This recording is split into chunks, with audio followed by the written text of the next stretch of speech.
This is James Blackman Jr., former Indiana Hoosier. Make sure you're keeping up with the Hoosiers on Indiana Sports Beat. Today's guest is brought to you by Bubba's 33 in Clarksville, with hand-tossed pizzas, bold burgers, and ice-cold beer. Pizza, burgers, beer. Bubba's 33 in Clarksville.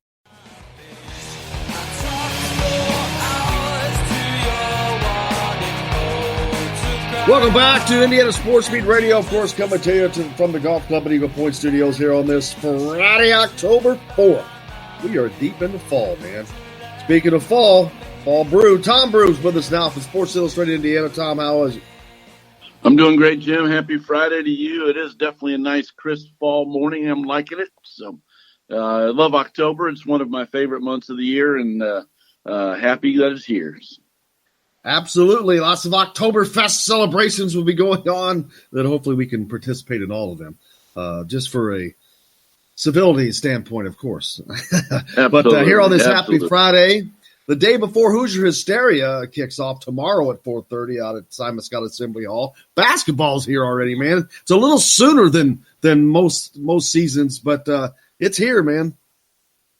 Well, it does keep coming earlier and earlier, but that's fine with me. It's we were up at Big Ten Media Days on Wednesday, and Big Ten Commissioner Jim Delaney reminded all of us that basketball is indeed a two-semester sport, and it does indeed start before football ends. And especially with playing a couple of Big Ten games in December now, it does seem to crank up the energy level a little bit earlier, and it'll be nice to get it rolling in November 5th, and that first real game. It can't get here soon enough, as far as I'm concerned.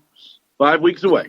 Yeah, one of the biggest topics of discussion up there was this fair play to play. California has a law that's signed in by their governor. There's many other states that there's legislation's probably on this way, which to me poses a gigantic problem. If you're going to have 50 different pieces of legislation attacking a same problem, but in many different ways, how in the hell are they going to keep that sorted? Well, they're not going to be able to, quite frankly. It's and who's to say it's only going to be 50? I mean, what if the city of Los Angeles decided that they want to expand it even further so that everyone in the city of Los Angeles could donate money to a UCLA player or a USC football player? I mean, it's never ending as to what might happen, and it's that's why it's difficult right now to see how it's going to play out, because it's you can't have one state legislature do one thing and another state do another, and try to have a level playing field is going to be next to impossible. Yeah, I'm not against players being paid something. I don't know how much, and I'll be quite honest with you. I don't know where I stand on this issue now, the more I've looked into it, because the things that scare me is, what if you're Oregon, who has such a great relationship with Nike? Well, what's going to prevent them from having ready-made endorsement contract deals for every basketball player that decides to go to Oregon? I mean, that's going to give them a definitive advantage and recruiting advantage. Right. Well, and that's exactly why basically what's going to have to happen next, in my opinion, is the NCAA is going to have to sit down and figure this out with a coalition of players and former players to determine what's fair, because it's, like, here's a perfect example.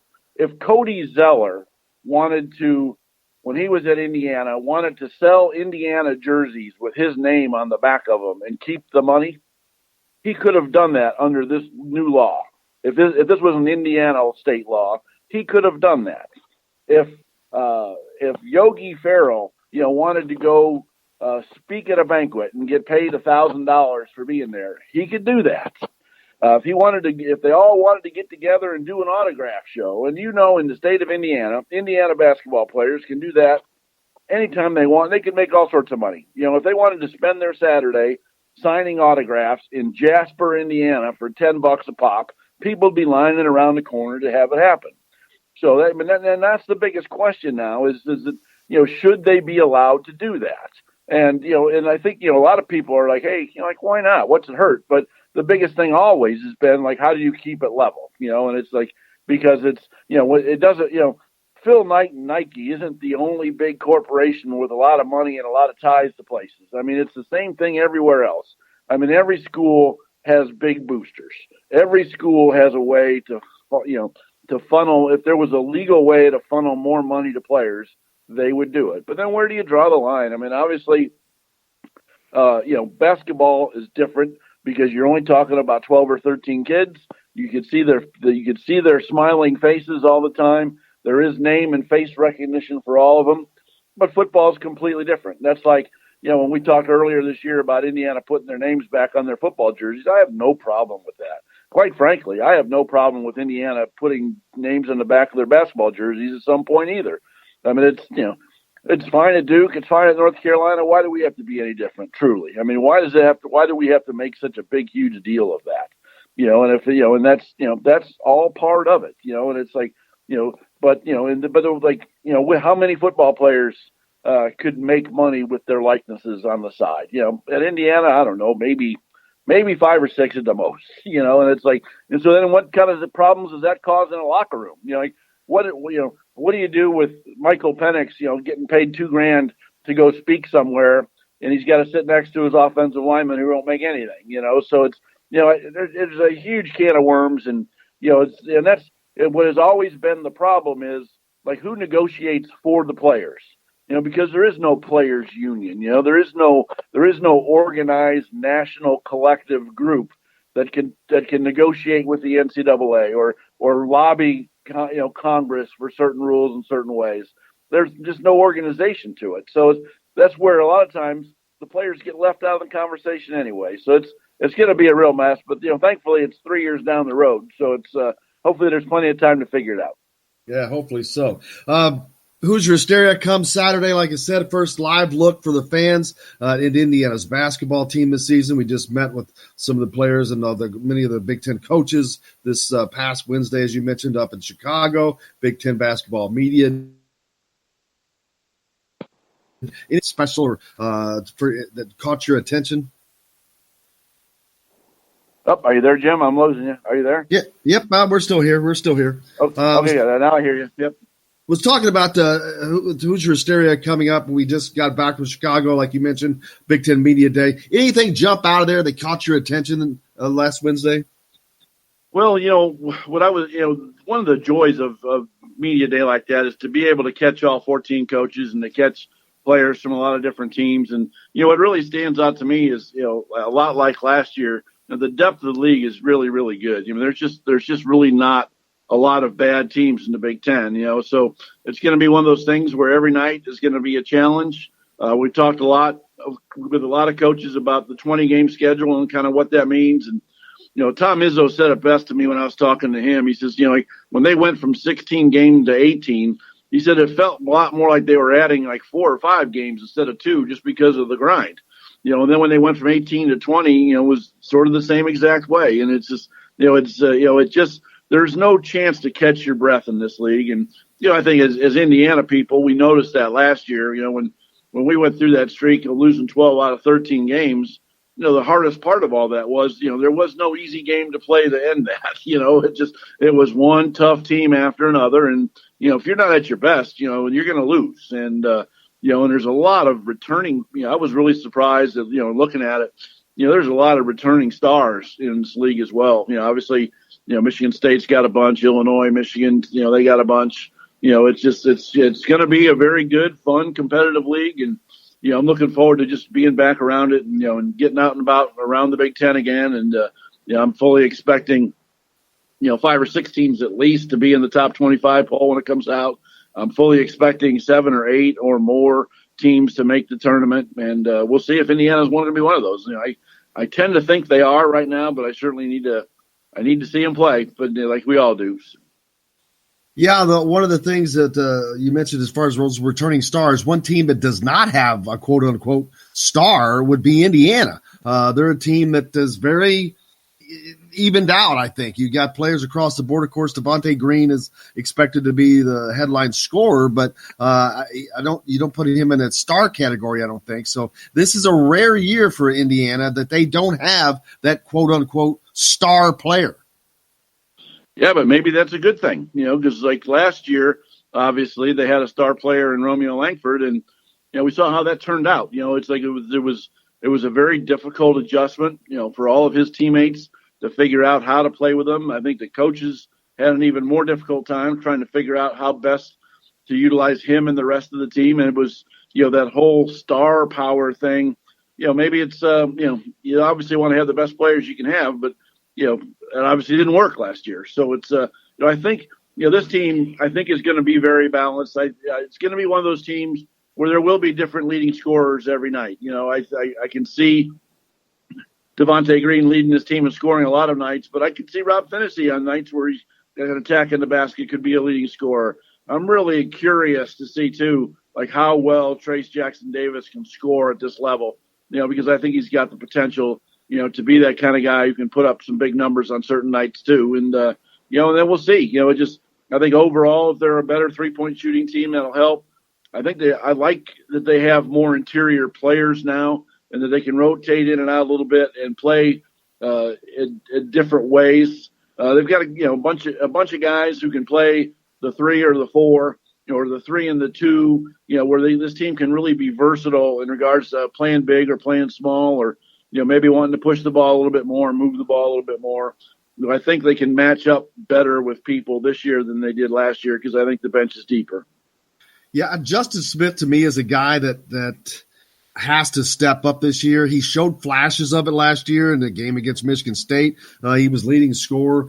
He's got this tremendous athletic body. He's 6'8". He's got a 48-inch vertical leap. He should be destroying people on the interior, and hopefully this junior season is a year that he can kind of step out of the shadows and do just that. I think so. I mean, I'm expecting big things out of him this year. I really am. Mostly because I think he was one of the guys that probably had the most difficult time adjusting to what Indiana was doing last year when Romeo was on the floor. Because, there was just too many times where the ball was either in Romeo's hands or it went inside of Juwan Morgan and never came back out, where, I would like to see Justin Smith attack the basket more. And he can put the ball on the floor and attack. And I'd like to see more of that. He's got a good mid-range game. Like you said, he's got a great vertical leap where he can go up and over people. Hopefully that another year of maturity and being, better in tune with the system. I think we could see a lot of big things out of him this year. And I like the addition of Joey Brunk. I mean, he's not been a superstar coming into this, but I think just because of his mentality, his intelligence, I think he's very happy where he is right now. And he's a big dude. He's 6'11", man. Yep, and he's a big, strong dude too. I mean, he was their warrior this summer. Won the award for the best summer workout program and such. And he's a big guy. He's obviously he's at 6'11".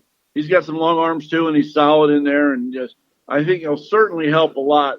Those games where Indiana does have to match up with a couple of big guys, where they can at least rotate him and Deron Davis and Trace inside. How they need to, and be able to combat some of the size that they'll face over the course of the season. Football has the week off if they're in their first bye week after coming off of a tough loss at Michigan State. They head into Rutgers, or they'll host Rutgers next week.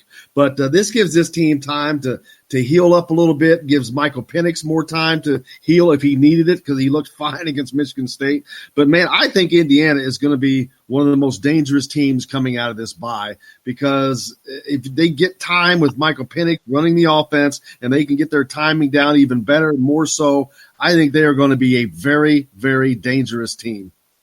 Well, I have my story that's up this morning. One of my notes is sort of how the season breaks nicely into thirds. They played 5 games, have a bye. They have 4 games coming up, have another bye. And I made the comment that this next stretch of 4 games is probably the most important month in Tom Allen's time at Indiana, because obviously they have Rutgers Saturday, where they'll be a 2-touchdown or more favorite. But then the next 3 games, at Maryland, at Nebraska, and Northwestern at home.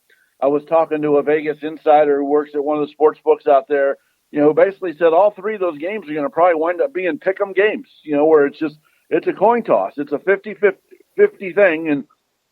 And certainly, he's one of those guys that sort of likes Indiana. He's just, but he's like, he can, like, right now, those two road games, Indiana would be slight underdogs. In the Northwestern game for the moment at home, slight underdogs. But he seems to think, they're very capable of winning every one of those games. So, in this next stretch, in my opinion, they need to go at least 3-1 for sure. I think they need, Northwestern's really kind of struggling offensively, and Indiana has to win those two home games for sure. Then they need to find a way to win at Maryland and or at Nebraska. And if they can go 3-1 or even 4-0, then all of a sudden it's a real special season. And with Michael Penix healthy now, we saw at Michigan State, the Spartans have a very good defense, and Indiana chewed them up. They scored 31 points and could have had even a few more.